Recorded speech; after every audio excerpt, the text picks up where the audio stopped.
The biggest surprise Alien Romulus gave me was that despite promotional material suggesting that this was being framed as a love letter / direct successor to the first and possibly second Alien films, practically every film in the franchise gets a reference or homage in there somewhere, with the exceptions of the ones that have predators in them.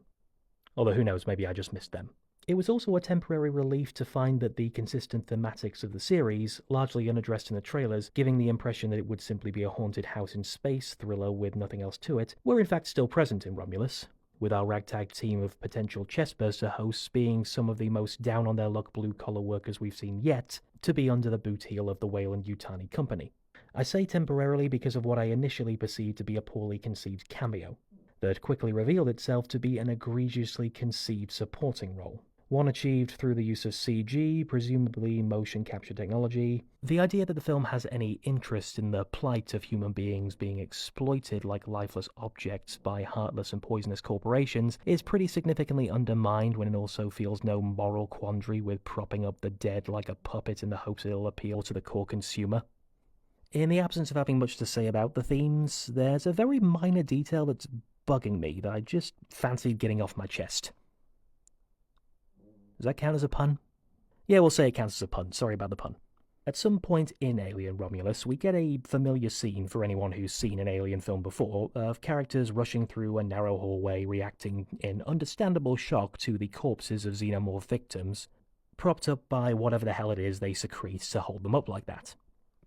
The shot sequence is what you'd expect. Cut to the characters running and looking from side to side, cut to the corpses on the wall, back to the characters, back to the corpses, etc. Each shot of the corpses, though, is this sort of slow zoom Dutch angle slider that I think is intended to make the whole thing more off-kilter and eerie, but the result is altogether empty feeling, for me at least. I get that static shots would kill the flow, given that the characters are moving through the hallway, so continuity would be ruined by that. But the shots we get sure as hell don't relay any relationship to the character's position or perspective. If anything, it suddenly feels like the camera's being attached to a bungee cord and is about to be pulled backwards just as we cut back to the characters.